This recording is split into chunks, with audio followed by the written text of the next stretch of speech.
अस्सलामुअलैकुम। Welcome to my channel biomedicine. आज जो टॉपिक हम पढ़ने लगे हैं वो बेसिकली 10th क्लास का एक टॉपिक है। जो 10th क्लास की हम बायो का इम्पॉर्टेंट टॉपिक है वो फर्स्ट चैप्टर में है गैसेस एक्सचेंज, यानी गैसों का तबादला कैसे होता है इंसान के अंदर या पौधों के अंदर, दोनों के अंदर हम पढ़ेंगे कि गैसों का तबादला कैसे होता है। इसके अंदर जो सबसे पहले डेफिनेशन है इम्पॉर्टेंट वो है सेलुलर रेस्पिरेशन की। सेलुलर रेस्पिरेशन की डेफिनेशन क्या है, ये हम देखते हैं कि खुराक के अंदर जो भी हम खुराक खाते हैं, एनीथिंग विच वी ईट, यानी जो भी फूड हम इस्तेमाल करते हैं उसके अंदर क्या होता है, कार्बन और हाइड्रोजन की बॉन्डिंग होती है। कार्बन और हाइड्रोजन की बॉन्डिंग होती है।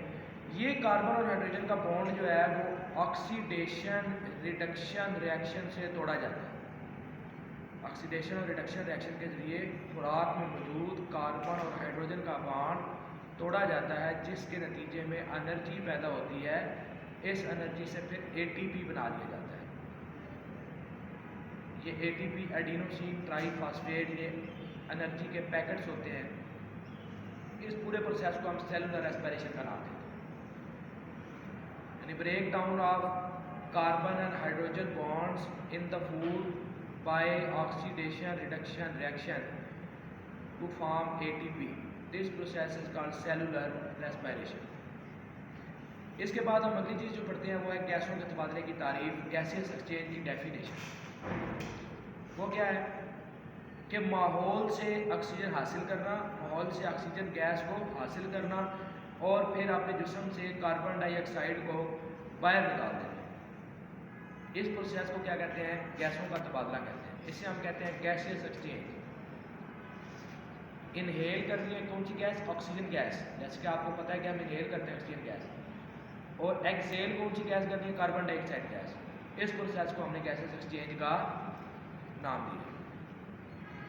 अब हम देखते हैं कि पौधों के अंदर गैसों का तबादला कैसे होता है।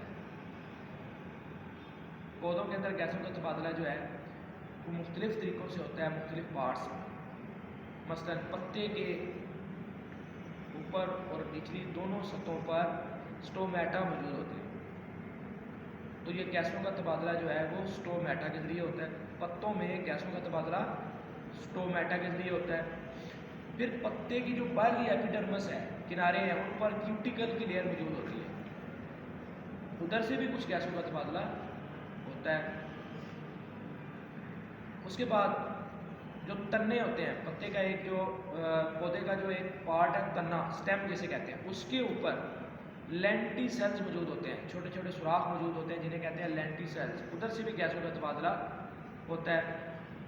उसके बाद जो छोटी उम्र के पौधे होते हैं, छोटी उम्र के पौधे, उनकी जो जड़ें हैं वो भी गैसों का नफूज अपनी सतह से करती हैं, यानी उनकी सतह से गैसों का तबादला होता है। और ये जो गैसें हैं वो उस जो पौधे के गिर्द मिट्टी है, जो उसकी जड़ों के गिर्द मिट्टी है, उसके अंदर वो गैसें मौजूद होती हैं और ये अपनी जो रूट्स की सतह है उसके ऊपर से डिफ्यूज़ करती हैं। और इसके अलावा जो आबी पौधे होते हैं, जो एक्वेटिक प्लांट्स होते हैं, यानी ऐसे पौधे जो सतह समंदर के ऊपर होते हैं, जो समंदर के अंदर मौजूद होते हैं, वो भी गैसों का तबादला करते हैं। वो पानी के अंदर से ही ऑक्सीजन गैस हासिल करते हैं और पानी के अंदर ही कार्बन डाइऑक्साइड गैस को खारिज कर देते हैं। तो बेसिकली आज हमने क्या पढ़ा, हमने ये पढ़ा कि सेलुलर रेस्पिरेशन की तारीफ क्या होती है, गैसों का तबादला किसे कहते हैं, और पौधे के अंदर गैसों का तबादला किन किन तरीक़ों से होता है। तो इनके अंदर बड़ी इंपॉर्टेंट डेफिनेशंस हैं। लेंटिसल्स की बड़ी इंपॉर्टेंट डेफिनेशंस हैं कि तन्ने के ऊपर छोटे छोटे सुराख मौजूद होते हैं जिन्हें हम लेंटिसल्स कहते हैं। ये पौधों से गैसों के तबादले में मदद करते हैं। उसके बाद ये भी आ सकता है कि आबी पौधे कैसे करते हैं, पानी के अंदर ही कार्बन डाइऑक्साइड और ऑक्सीजन को गैसों का तबादला करते हैं। तो ये चीज़ें आपने मद्देनजर रखनी है। और सेलुलर रेस्पिरेशन की तारीफ एक दफ़ा फिर दोबारा रिवाइज कर देता हूँ कि खुराक के अंदर मौजूद कार्बन और हाइड्रोजन का बॉन्ड ऑक्सीडेशन रिडक्शन रिएक्शन से तोड़ा जाता है, जिसके नतीजे में जो एनर्जी पैदा होती है उससे एटीपी बनाया जाता है। इसे सेलुलर रेस्पिरेशन का नाम दिया जाता है। ये आपने याद रखना है। पेपर पॉइंट ऑफ व्यू से भी अहम है और वैसे भी आपको इल्म के तौर पर भी पता होना चाहिए। आखिर में आपसे रिक्वेस्ट है कि आप मेरे चैनल को लाइक करें, सब्सक्राइब करें। मेरी इंस्टा की आईडी पर अगर कोई क्वेश्चन है तो वो दें। मेरी इंस्टा की आईडी जो है वो नीचे लिंक में पेस्ट है, यूट्यूब के चैनल का लिंक भी पेस्ट है। काइंडली आप जो है वो मेरी वीडियोज़ को लाइक करें, सब्सक्राइब करें और आगे बढ़ने में, ग्रो करने में मेरी